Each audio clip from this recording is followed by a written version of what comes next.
winter weather nuisances really don't end just because you go inside. Static electricity has been really bad lately, so 5 on Your Side wanted to find out ways that we can avoid it. Our dynamic reporter, Abby Larico, has more on getting rid of static. Good morning again, Abby. Hey, Ali Rennie, what do you think about this new thing I'm doing with my hair? I don't know. I think it's a good look. I like it. Yeah.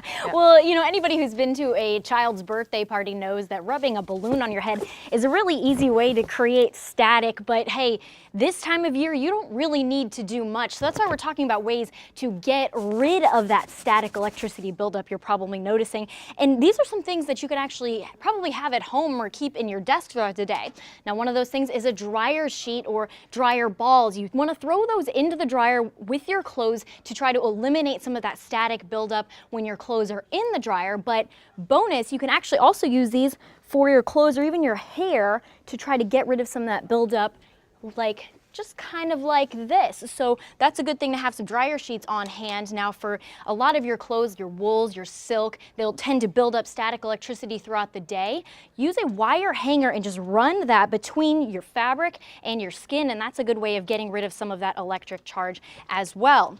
Finally, you want to keep hand lotion on you this time of year all the time because the weather can really dry out your skin, but it's also a good way of creating a layer of moisture between your skin and fabrics to keep clothes from sticking to your skin there. So, you know, moisture helps. That's why a humidifier is actually the best way of getting rid of some of that static electricity in your home. Even just boiling a pot of water can help get rid of some of that because the moisture acts like a barrier that humidity can reduce the static. But remember, while static electricity in your house can be really annoying, it's actually not typically dangerous.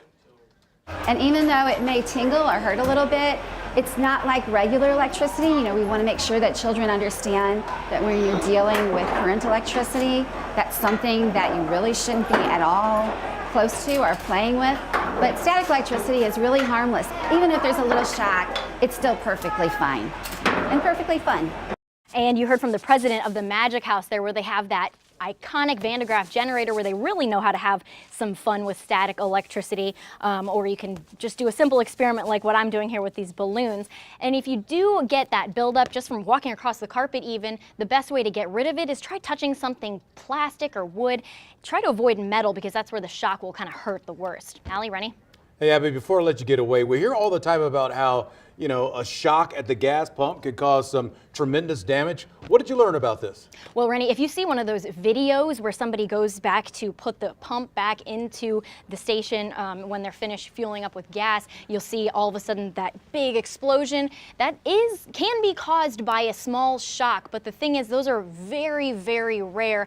The institute that's kind of in charge of keeping track of incidents like that hasn't reported one since 2010, so it's been a really long time, but the best thing to do is just get in the habit of touching your car, touch the metal frame of your car before you go and grab that gas pump again, just because rare means that can still sometimes happen, but it's not something that we typically see.